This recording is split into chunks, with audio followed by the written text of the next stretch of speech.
Maya Jennifer couldn't kill you with her hands. She didn't have a gun. It's not self-defense. It's not stand your ground. We don't have that law. We don't even have that law here in South Carolina. That's in Florida. We're not in Florida. You made a bad decision, and it's going to cost you some bad consequences. My granddaughter was not an aggressive person. Whatever happened that night, my granddaughter was baited or aggravated to that point. You can't get a person on anywhere that will tell you Maya Jennifer Simmons was an aggressor person. It was a humid Charleston night, the kind where the air feels heavy with secrets, and even the moon seems to hang low, watching in silence.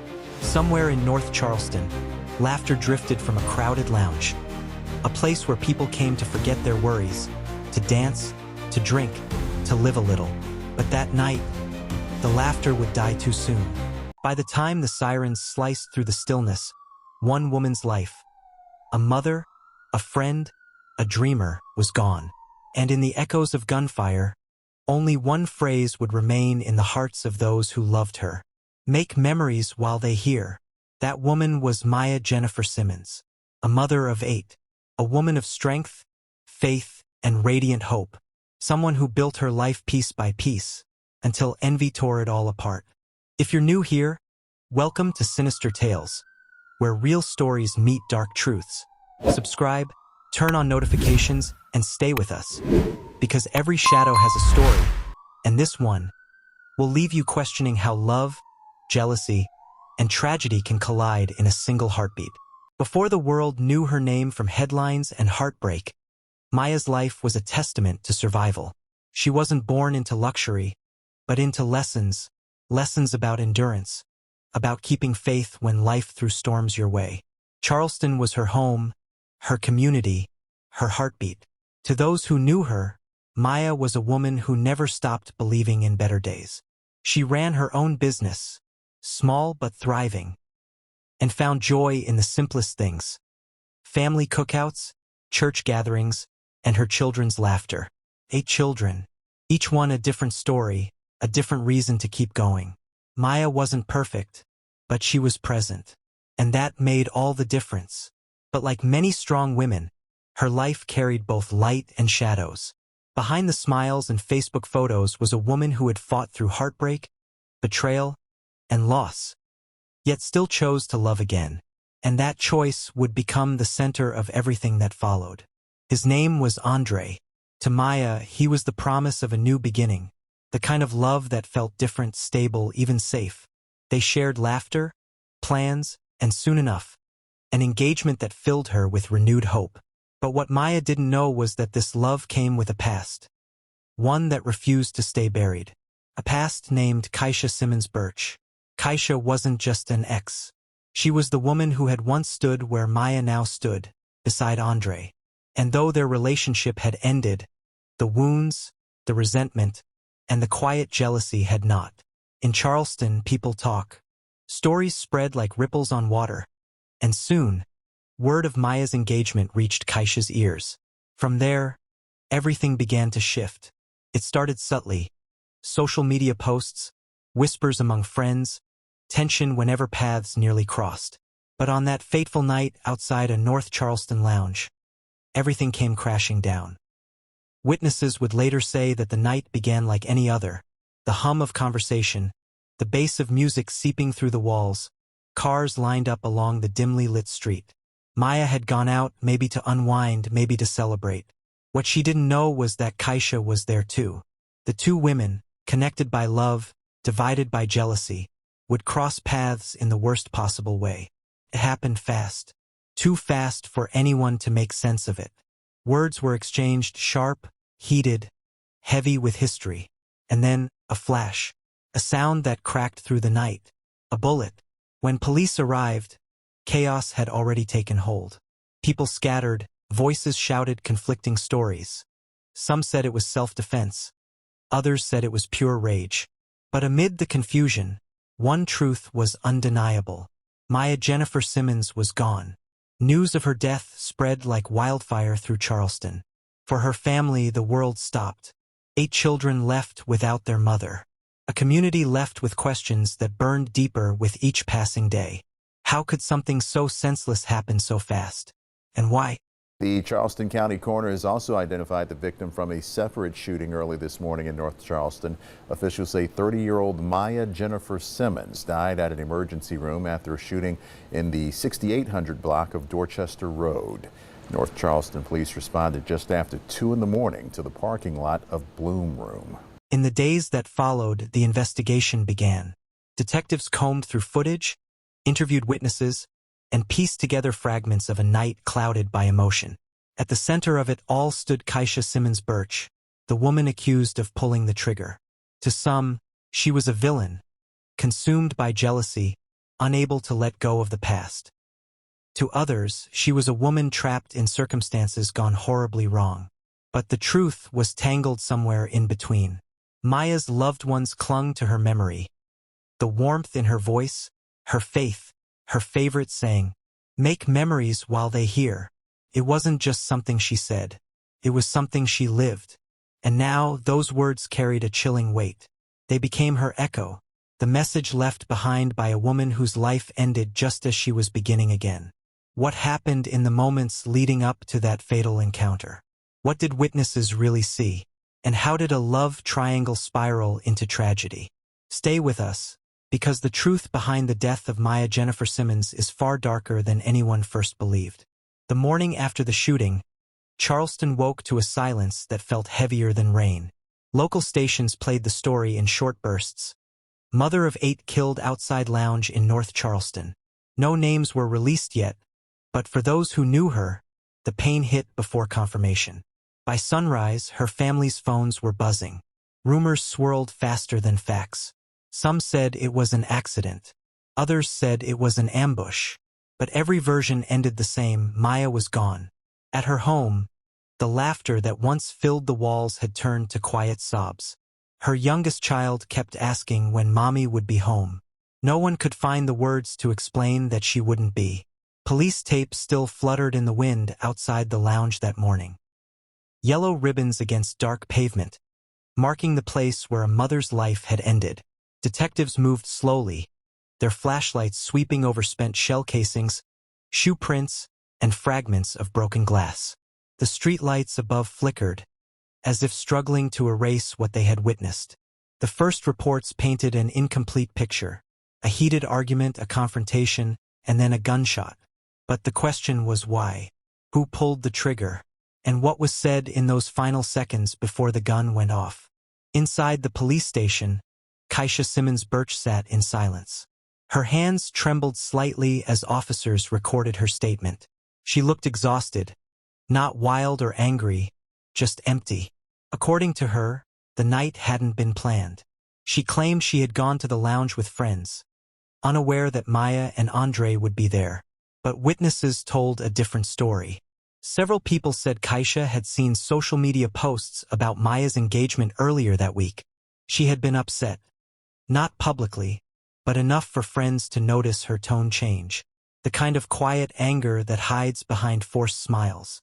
Investigators learned that both women had shared a complicated history through Andre. Kaisha had dated him for years. Their relationship was volatile.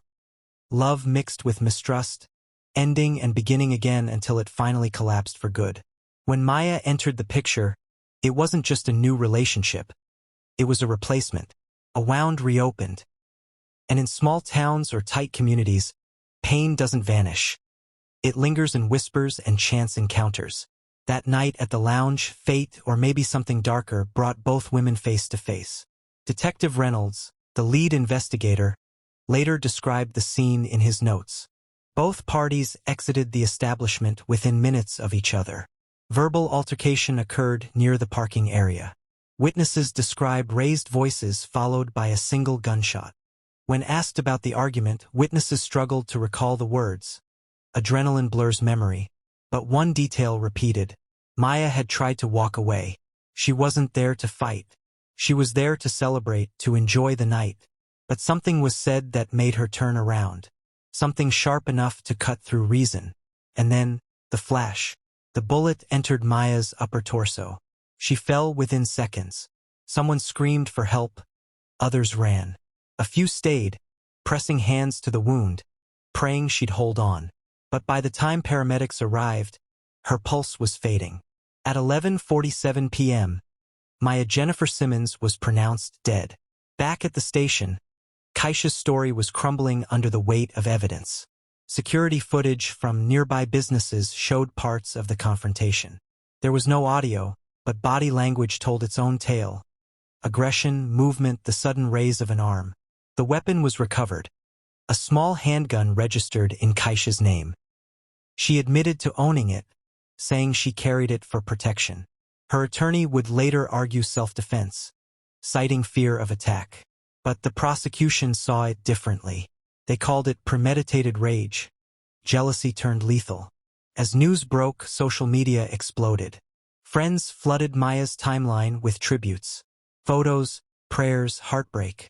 Posts that all echoed her final words. Make memories while they hear. Those who knew her said she lived by that phrase. She'd post it with every family picture, every small victory. Now it felt like prophecy. Meanwhile, Kaisha's family pleaded for understanding. They insisted she wasn't a monster, that something snapped that night, something years of emotional tension had built up to. They reminded the public that there were 2 lives destroyed, not just one. But Maya's family saw no gray areas. Their pain was raw, unfiltered. They demanded justice, not explanations. One of her sisters spoke during a vigil. She loved everyone. She didn't deserve this. We just want the truth. We want peace. Candles flickered in the wind as hundreds gathered, holding signs, pictures, and each other. The air smelled like wax and grief. And somewhere in the crowd, a little girl asked her grandmother, "Why did someone hurt my mommy?" There was no answer. The legal process was slow. Investigators needed time, ballistic reports, autopsy results, forensic analysis. Everything had to align before charges could be filed. When they finally came, the city held its breath. Second-degree murder and possession of a firearm during the commission of a violent crime. Kaisha was taken into custody. Her mugshot spread online, a face both defiant and broken. In court documents, prosecutors described the act as motivated by jealousy and fueled by unresolved resentment. They argued that Kaisha's confrontation was deliberate, that she knew Maya would be there, that she sought her out. The defense countered, pointing to South Carolina's self-defense statute, a cousin to the stand your ground laws in other states. They claimed Maya approached first, that Kaisha feared for her safety, that in a split second, she reacted. But eyewitness accounts remained conflicting. Some swore Maya's hands were empty, her tone calm. Others remembered gestures, shouting, sudden motion. Every testimony shifted the picture slightly, as if the truth itself refused to sit still. Months passed. So Birch's attorney says she and Simmons got in a fight outside of the Bloom Room. Now, he said Birch was about to leave in her car when Simmons charged at her. That's when Birch shot and killed Simmons. Birch is charged with manslaughter and possession of a deadly weapon during the commission of a violent crime, and today a judge gave her a surety bond. After the hearing, I talked with Jennifer Ferguson, Simmons' grandmother, who says Birch's story can't be true.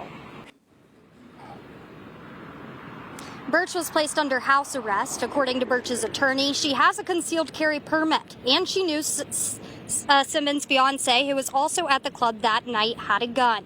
Birch used to date Simmons' fiancé. Now, the judge says Birch is not allowed to use social media or contact anyone in Simmons' family. Maya's family struggled to rebuild their lives around absence. Her oldest child stepped into adulthood too early, helping care for the younger ones. Their home became quieter, the world smaller. Friends organized fundraisers, T-shirts printed with her favorite quote, and online campaigns calling for accountability. Every post, every comment was both tribute and outcry. And yet, amid all the noise, one haunting question persisted. Was this murder or a moment of blind panic? Behind bars, Kaisha waited. She rarely spoke to the press, but through her lawyer, she released one statement. "I wish I could change that night. I never wanted anyone to get hurt. But apologies can't heal bullet wounds. And forgiveness is a language grief rarely speaks early on. Detective Reynolds kept a photo of Maya on his caseboard until the trial. He said it reminded him that this wasn't just another file. It was a story that ended too soon. He revisited every witness, replayed every video, chasing clarity that refused to come. In his final report, one line stood out. Sometimes justice isn't about answers. It's about remembering. As the trial approached, Charleston's divide deepened. People took sides. Some saw Kaisha as proof of how jealousy destroys lives. Others saw her as another victim of emotion, reacting in fear, not malice. But for Maya's family, there was no debate. They had buried a mother. Their verdict was already written in tears.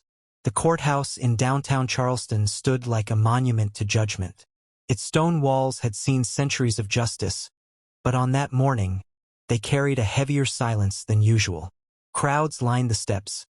Journalists with cameras, friends wearing shirts printed with Maya's face, and strangers drawn by curiosity. Inside, the air was thick with tension.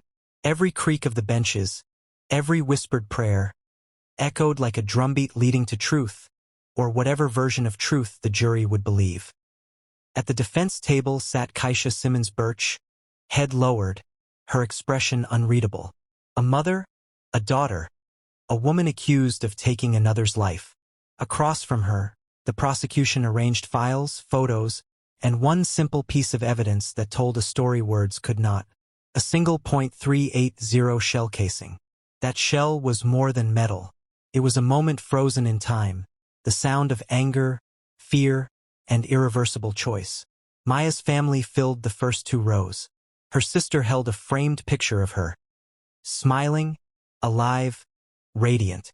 Her oldest son sat beside her, eyes fixed on the floor, hands clasped so tightly they trembled. For them, this wasn't just a trial. It was the last chapter of a story they never wanted written. The state's attorney began with a tone that cut through the room like glass. "This case," she said, "is not about confusion. It's about control. It's about jealousy. And it's about the choice to pull a trigger." Then came the photos. The lounge parking lot. The bullet path diagram. Maya's last known image, captured by a security camera. Smiling, unaware that death was waiting just beyond the frame. Kaisha's defense attorney countered with calm precision. "This case is about fear," he said. "About a woman who felt cornered, threatened, and reacted in a moment of panic. The law allows a person to defend themselves when they believe they're in danger. And so it began. A battle not just over evidence, but over emotion. Because in the courtroom, stories win more hearts than facts do. The prosecution built their narrative piece by piece. They brought in Detective Reynolds, the lead investigator. He described the evidence. Gunshot residue found on Kaisha's hands. The angle of the bullet. The lack of defensive wounds on Maya. Then came the surveillance footage. It played on the large screen in front of the jury, grainy, distant, without sound. Two figures. One steps back. The other raises an arm. Flash. And then chaos. The silence that followed was unbearable. Even the hum of the air conditioning seemed to stop. When the defense took their turn, they leaned on emotion. Kaisha's friends testified about her fear. They said she'd been harassed by Maya in the weeks before, though police reports didn't support it. Her lawyer emphasized every tremor in her voice, every tear that escaped down her cheek. She didn't look like a killer. She looked like a woman crushed under the weight of what she'd done, and what she'd lost. Then came the stand your ground angle. Her attorney cited South Carolina's right to defend oneself without retreat. He argued that Kaisha believed Maya was reaching for something, that in that split second, instinct took over. But the prosecution had one more piece of evidence. A phone, recovered from Maya's bag, unlocked by investigators. Inside were text messages, exchanges with friends about Kaisha's growing tension. One read, "If I ever see her again, I'll just walk away. I'm too old for drama." That message, simple and quiet, told a story of peace, not provocation. And in that moment, it felt as though the entire courtroom could feel Maya's presence. The jurors shifted uncomfortably. The defense's argument began to tremble. Then came the moment no one expected. Kaisha took the stand. It was a risk her attorney warned against, but she insisted. She wanted to speak. Her voice was soft, breaking. "I didn't mean for it to happen." She was yelling. "I thought she was gonna hit me. I was scared. I didn't want to kill her." Her lawyer placed a hand on her shoulder, steadying her. But across the room, Maya's sister began to cry. The sound was raw, cutting through the courtroom like a wound reopening. The prosecutor stood, calm but relentless. "You were scared," she said. "Yet you followed her outside?" Kaisha hesitated. "She came to me." "You had a gun on you that night?" "Yes, for protection." "Protection from what?" "A woman leaving a party with friends." Silence. "Ms. Birch, did she have a weapon?" Kaisha's lips parted, but no sound came. She lowered her eyes. "No," she whispered. That single word, "no," hung in the air like smoke. The courtroom went still. Even her attorney's pen stopped moving, because in that instant, the line between fear and guilt began to blur. And the jury, watching closely, saw not a monster, but a human being who had made an unforgivable mistake. As the day ended, the media filled the courthouse steps. Reporters shouted questions. Flashes lit up the fading light. Inside, the families waited, exhausted but unyielding. The trial had become more than justice, it had become a mirror. One that reflected not just two women, but everything people become when love turns to rivalry and jealousy turns to rage. If you've stayed with us this far, you know this isn't just a case. It's a tragedy shaped by emotion, choices, and irreversible moments. Make sure you're subscribed to Sinister Tales, because the next part reveals what the jury decided and how justice can sometimes feel like another kind of punishment. When the court reconvened the next morning, tension filled the air. The jury had heard every piece of evidence, every cry, every pause. All that remained was the verdict. But as they deliberated, a storm brewed outside, literal and emotional. Rain lashed the courthouse windows while both families sat in silent prayer. Minutes turned into hours. And finally, a message came through. The jury has reached a decision. People rose to their feet. Maya's sister held her breath. Kaisha wiped her eyes and whispered something to herself. Maybe a prayer, maybe regret. The bailiff's voice broke the silence. "Will the defendant please rise?" And as the verdict was read, Charleston itself seemed to hold its breath. The courtroom lights flickered softly above, casting pale halos over rows of wooden benches packed with faces etched in pain and disbelief. But before this moment, before handcuffs and indictments, the city of North Charleston trembled beneath a storm of mourning and outrage. In the days following Maya's death, Charleston became a city wrapped in both silence and noise. On social media, hashtags spread like wildfire, hashtag justice for Maya, hashtag make memories while they hear. Her final words, once a gentle reminder to cherish life, now echoed as an eerie prophecy. Her family gathered in her mother's home, the air thick with tears and disbelief. Her eldest son, just 19, sat in the corner scrolling through videos of his mother. Her laughter, her energy, her dance moves that could light up an entire room. Now, those same clips were playing on news broadcasts as memorial footage. Neighbors described her as the light of the block. A mother of 8, a small business owner, a woman who'd known struggle yet built her life piece by piece. And still, she found time to help others find their own strength. Her beauty wasn't only in her appearance. It was in her will, her persistence, her refusal to let pain define her. But for many, what came next defined Charleston's mood, a sharp divide between those who called the killing jealousy and those who whispered about self-defense. The police reports painted two versions of the same night. According to witnesses, Maya had been celebrating her engagement at a local lounge on Rivers Avenue. Her fiancé, radiant with pride, introduced her to friends as his forever. But outside, under the flickering glow of streetlights, another car idled. A dark sedan with tinted windows and a driver whose heart burned with rage. Kaisha Simmons Birch. She had once been with the same man Maya now planned to marry. Their relationship had ended long ago, but jealousy, that quiet, festering poison, had never really left. Some say Kaisha had seen the engagement photos on Facebook just hours before the confrontation. Others claim she was at the lounge to pick up a friend. Either way, fate brought both women to the same stretch of pavement that night. When Maya exited the club, laughter still spilling from her lips, she saw Kaisha leaning against her car. Words were exchanged. No one can agree on what was said first. Some heard Maya tell her, "It's over. Let it go." Others recall Kaisha's voice, trembling with anger. "You took everything from me." Seconds later, a gun was drawn. A shot shattered the stillness of the Charleston night.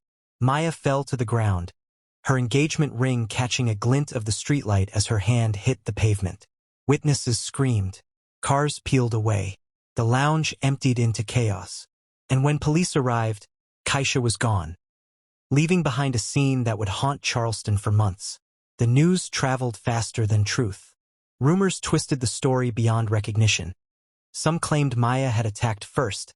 Others swore Kaisha ambushed her. But as detectives pieced through surveillance footage and witness statements, one detail stood out. Maya had been unarmed. Investigators recovered a single shell casing near the victim's car, 8.9 round, and a shattered phone believed to have fallen from Maya's hand as she tried to call for help. Her fiancé's clothes were still stained with her blood when he arrived at the station for questioning. He told detectives the same thing over and over again. She didn't deserve that. She just wanted peace. By the time Kaisha was located days later, she had fled Charleston and was found in Columbia, hiding with relatives. Her arrest was quiet, but the community's reaction wasn't. Protests erupted outside the Charleston County Detention Center. Half the crowd cried for justice, the other half whispered about the toxic love triangle that had spiraled out of control. But this wasn't a story about love anymore. It was about loss, about the fracture of two lives, both shaped by the same man, now destroyed by the same bullet. As the trial loomed, the prosecution painted Kaisha as a woman consumed by jealousy. They cited her social media posts in the days leading up to the shooting, cryptic messages about betrayal, pain, and revenge. One post read, "Some people forget who held them down when they had nothing, but karma never sleeps." The defense, however, had another angle. They claimed Kaisha had been threatened, that she acted in fear, not fury. Her attorneys invoked South Carolina's self-defense statutes, arguing that she felt cornered and acted to protect herself. But forensic evidence told another story. The trajectory of the bullet, the absence of gunpowder residue on Maya's hands, the position of her body near the car door. All of it pointed to a woman trying to leave, not attack. Meanwhile, Maya's family prepared for court the way soldiers prepare for battle. Each hearing felt like reliving the night she died. Her mother clutched a necklace Maya once wore to church. Her sister, eyes hollow, said in one interview, "You don't heal from something like this. You just learn to breathe around it." And the children, 8 of them, became living reminders of a life interrupted. Every milestone now shadowed by the one person missing from the room. Outside the courthouse, Charleston's skyline glowed orange in the distance. A city famous for its charm, now bearing the weight of its sorrow. Reporters called it the engagement night tragedy. Others dubbed it a crime of the heart. But to those who knew Maya, it was something else entirely. A theft of light, a wound in the fabric of family that would never fully close.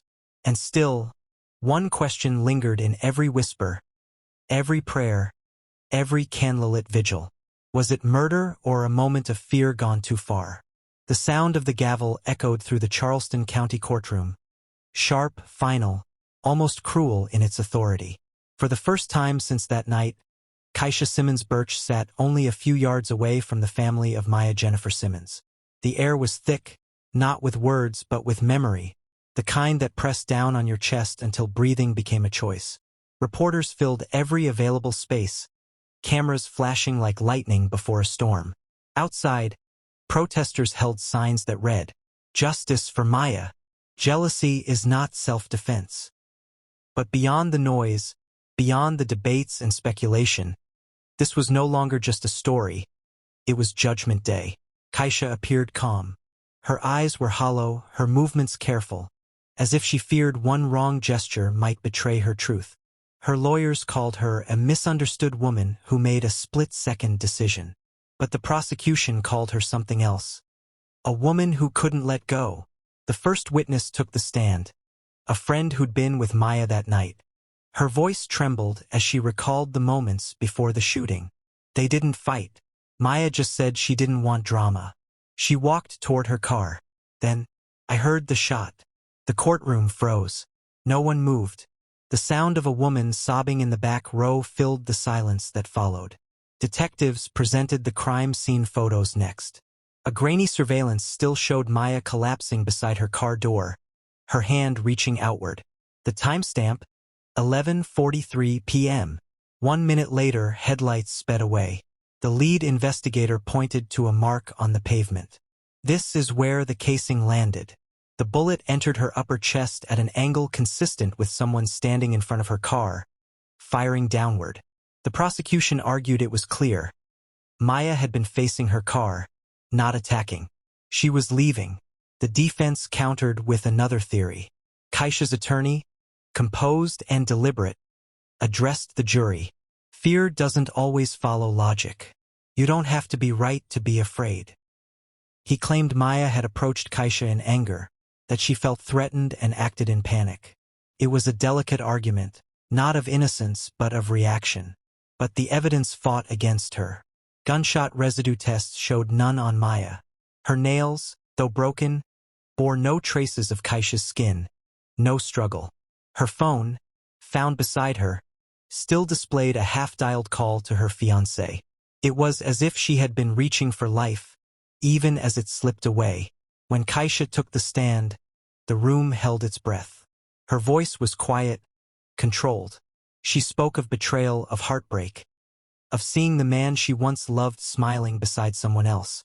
I just wanted to talk. She came at me, yelling. I got scared. Tears welled in her eyes as she paused. But across the courtroom, Maya's mother lowered her head, her hands trembling. The sound of her soft sobs was louder than Kaisha's words. The prosecutor approached slowly. Ms. Birch, did you intend to kill Maya Simmons? Kaisha hesitated. No. I just wanted her to stop. But you brought a loaded weapon to that lounge, didn't you? She swallowed hard. Yes, for protection. Protection from whom? There was no answer. Only silence, the kind that screams the truth. Outside, the city buzzed. Every local channel aired the trial live. Bars, beauty shops, even small churches followed the updates. Everyone had an opinion, and everyone had chosen a side. Inside, however, the jury didn't see two women in conflict. They saw what jealousy could do when it found a weapon. The closing arguments came like a storm. The prosecutor's voice cut through the air with sharp conviction. This is not about self-defense. This is about possession, about control, about the inability to let another woman live her happiness. He turned toward the jury. Maya Simmons was unarmed. She was walking away. And yet, a single bullet ended 8 children's mother. That bullet wasn't fired out of fear. It was fired out of rage. Then, the defense rose for the last time. His tone was calm, pleading almost. Ladies and gentlemen, we do not punish emotion. We punish intent. Did Kaisha Birch intend to kill? Or did she act without thought, without plan, in a moment of chaos? He paused, scanning their faces. If you cannot say beyond a reasonable doubt that this was murder, then you must not convict her of it. The jury deliberated for 8 long hours. Outside, night fell over Charleston. Candles flickered along sidewalks. Maya's children waited with their grandmother, too young to understand, too old to forget. When the doors finally opened, the courtroom exhaled as one. The foreperson stood, eyes steady. We, the jury, find the defendant, a pause, a heartbeat, an eternity, guilty of voluntary manslaughter. The words didn't bring cheers or cries, only quiet disbelief. The charge was lesser than many had hoped for. For Maya's family, it wasn't justice. It was mercy, the kind they would never receive in return. Kaisha sat still, her hands clasped tightly. No tears. No reaction. Perhaps she knew it was coming. Perhaps she didn't believe it herself. After the verdict, the judge's voice carried across the hushed room. You took a life in anger. A mother, a daughter, a friend. The law cannot restore her, but it can demand accountability. Kaisha Simmons Birch was sentenced to 30 years in prison, with the possibility of parole after 20. As officers led her away, Maya's sister whispered to a reporter, 30 years for her, a lifetime for us. Outside, Charleston wept. Vigils were held on Rivers Avenue, where Maya had fallen. Her friends released white balloons, each one carrying a handwritten note, a memory, a prayer, a promise. Above them, the night sky looked vast and quiet, but within that silence, you could almost hear her voice. Make memories while they hear. It was no longer just a phrase. It was a movement, a warning, and a wish. In Charleston, the seasons change gently. Summer bleeds into fall, and fall fades quietly into winter. But for the family of Maya Jennifer Simmons, time hasn't changed anything. It just sits, heavy, unmoving, like the empty chair at every dinner table. Months after the sentencing, her home still feels alive with her spirit. Her youngest daughter keeps her perfume bottle hidden in a drawer, opening it some nights just to remember the scent of her hugs.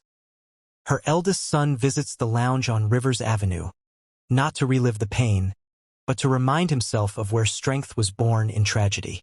They keep her laughter alive in stories, her words painted on t-shirts, her face printed on candles lit during vigils. Each one flickers with the same phrase that has become a mantra across Charleston. Make memories while they hear. But grief has a strange way of reshaping people. For some, it softens them. For others, it hardens every edge. Maya's mother, once known for her quiet smile, now walks with a purpose sharper than before. She attends community meetings, speaks to young women about the dangers of jealousy and domestic rivalry, and tells them, you can't fight darkness with more darkness. Maya tried to walk away. That's what love should do. Walk away, not destroy. Her message resonates not because she preaches strength, but because she carries loss. She put a post up the night before she went out on Snap, and it said, time is short. You know, I think we all should take a lot more pictures and stuff and memories and stuff, because you just don't never know. And just hours later, she was killed. When Jennifer thinks of her granddaughter, 3 things come to mind: the color green, elegant style, and a creative drive. When she walked in the room, it lit up. Because you know what? There's MJ. When Maya turned 30 in June, our family is like this. The whole family came to celebrate. Maya had 8 kids and was always focused on giving her kids the best life, despite the heartache of losing one of her twins. She taught her children how precious God is, how that when you die, you go to heaven and God will take care of you. So her children, even though they're sad, they're like, Mommy's in heaven. She's in heaven with Dream. Jennifer has spent much of her time lately at church. From the moment I walked into the sanctuary, I could feel her spirit. And she's praying justice will be served. Maya loved the Lord inside and out. Her faith was so strong that whatever is going to happen now, it's going to be all right. Across town, Kaisha Simmons Birch sits behind prison walls, her world reduced to concrete and routine. In her first interview months after her sentencing, her tone was subdued, her words measured. I never meant to kill her, she said softly. I just didn't know how to let go. The journalist described her expression as a portrait of regret painted too late. But to Maya's family, regret couldn't bring justice, couldn't raise 8 children. It couldn't silence the echo of a gunshot that still rings through every quiet night in North Charleston. In court documents, Kaisha's appeal was later denied. The judge cited clear evidence of conscious action, a reminder that a single decision can fracture a lifetime of moments. Her name faded from headlines. Maya's, however, became something else entirely, a symbol. Every year on the anniversary of her death, candles line the sidewalk near that lounge, not as a site of violence, but of remembrance. Her photo, framed in gold, sits beneath the glow of streetlights. Some nights, strangers stop to pray. Others just stand there, whispering her name. Because Charleston doesn't forget its ghosts. It learns to live with them. For her children, growing up without her is a daily negotiation between strength and sadness. Her eldest daughter once said during a memorial, "When I get married, I'll wear her favorite color. That way, she's still walking with me." Those words melted even the hardest hearts in the crowd. Because that's what Maya taught. That love doesn't die, it changes form. It lives in laughter, in memory, in the quiet moments we take for granted until they're gone. But as the years pass, questions still linger like smoke. Could this have been prevented? Was there a moment, one brief moment, when both women could have simply walked away? Police reports, court transcripts, testimonies, they all tell parts of the story. But none of them capture the raw truth that every tragedy holds. That emotion, left unchecked, can destroy everything it ever claimed to love.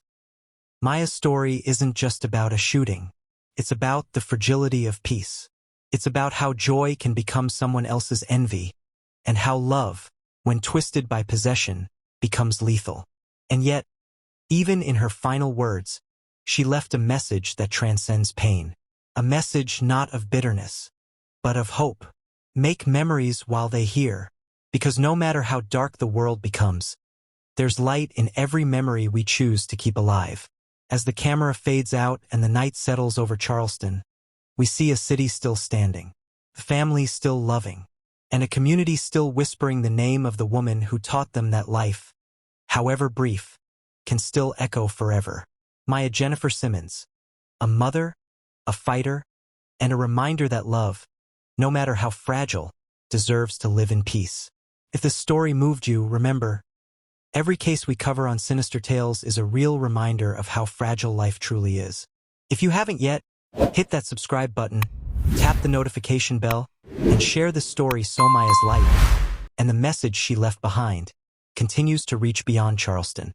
Until next time, stay safe, stay aware, and remember, even in darkness, truth always finds its voice.